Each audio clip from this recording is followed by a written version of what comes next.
ҳар як шахсе ки дар рӯйхати ҷинояткорони бештар кофтукоп шавандаи ФБР қарор дорад, эҳтимол шумо дар ягон лаҳзаи ҳаётатон дар бораи он шунидаед. шояд шумо танҳо инро медонед ки ин рӯйхат аз ҷинояткорон иборат аст. хуб, ман ҳам ҳамин гуна будам.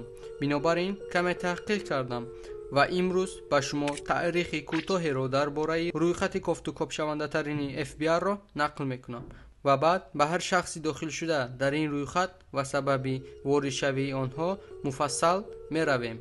огоҳии пешакӣ: инҳо одамҳои бад ҳастанд. рӯйхати кофтукопшавандаи ФБР дар соли 1949 таъсис ёфтааст.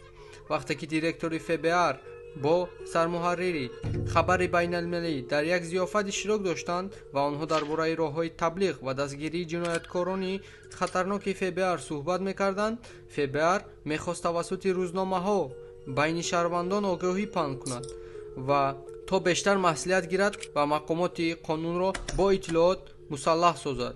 пас аз ин вохӯрӣ рӯйхат нашр шуд ва ҳамон рӯз яке аз шахсоне ки дар рӯйхати аввалин буд дастгир шуд. аз ҳамон вақт рӯйхати ФБР ба унвони воситаи асосии адолатии сатҳи олӣ шомил шуд. барои дохил шудан ба рӯйхати кофтукопшаванда шумо бояд ҷиноятҳои содир вазнин карда бошед ва дар бештари ҳолат таърихи тӯлонии ҷиноятӣ дошта бошед.